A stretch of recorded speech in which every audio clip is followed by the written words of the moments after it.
So we're going to talk about the sidekicks and you and improv and all this fun stuff. We're going to start with tell me about your experience with improv. Well, prior to joining the Sidekicks, I had very little, absolutely zero experience with Sidekicks. But I've been doing plays for a long time, and I had gotten this notion in my head that working on improv and getting stronger at improv would help my regular scripted performances.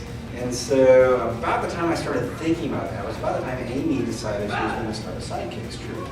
And so there was an audition process, and I got in. I was one of the founding members of the original Sidekicks team, and so that's basically it. We did about 3 performances, and then we got shut down for COVID. So we're thrilled and happy to be back.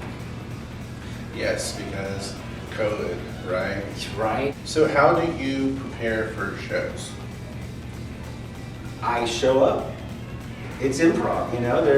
We practice. They call it rehearsal. I feel funny calling it rehearsal for improv, so I call it practice. And so then on show night, you just show up. For the next show, there's a little scripted portion that I have to do, so I'm learning some of that. But yeah, otherwise, you just show up because you never know what's going to happen. You never know what you're going to get. You never know what you're going to give. That's right. Until it happens. So Gotta be in the moment. Gotta be in the moment. So what would you say was your personal improv style? I tend to be ridiculous. We've done stuff that tried to be a little more serious in the past, but my style is a little more ridiculous. It's you know, I love to do accents and voices. I feel like that kind of gives a layer to it. It easily gives you a new layer of interest in an improv performance when you throw in an accent or something like that. It almost instantly establishes a character, so it takes a lot of the heavy lifting off. What would you say is your favorite improv game? My favorite improv game has always got to be one that I'm good at, right? Because there are so many that I'm not so good at, and they're not my favorite. Makes total sense. They're all fun, and there's some that I'm terrible at, and they're not fun. But I can tell you which one is my least favorite. Okay, so which one's your least favorite? It's a game called Family Portrait, where we all just strike poses based on suggestions from the audience, and we do that sequentially for 6 or 7 different group poses. Well, it doesn't give you the opportunity to bring those characters out. You don't say anything, you just stand there, right? You just do poses, so I don't get to do my accent. French ambassadors out there, Jonny May's email address. What do you think is the most challenging part of learning improv and performing improv? The challenging part for me is letting go and just trusting your instinct and being in the moment.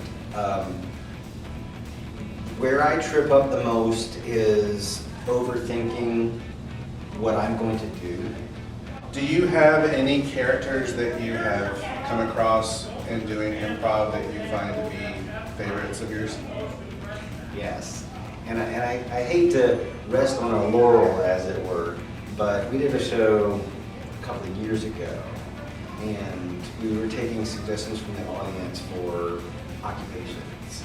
And the occupation that I was assigned from the audience was a horse nurse, which I assume would literally translate into like a veterinarian for horses. Right. However, I took it in a different direction, and I was a nurse with a hoarse voice. I see. It was a bad choice because I had to talk like that all night long.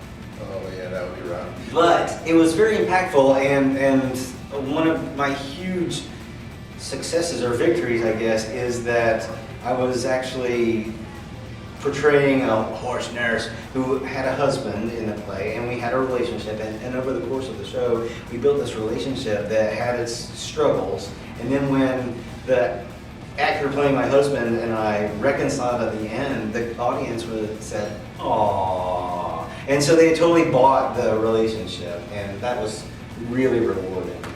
It is when you can buy into it like that. Yeah. It makes a big difference for sure. So I heard an important rule of improv is to make your partner look good. How do you do that? By being in a scene with them. So it's just. That's how I do it. All right. Jonny May at Live.com. and see.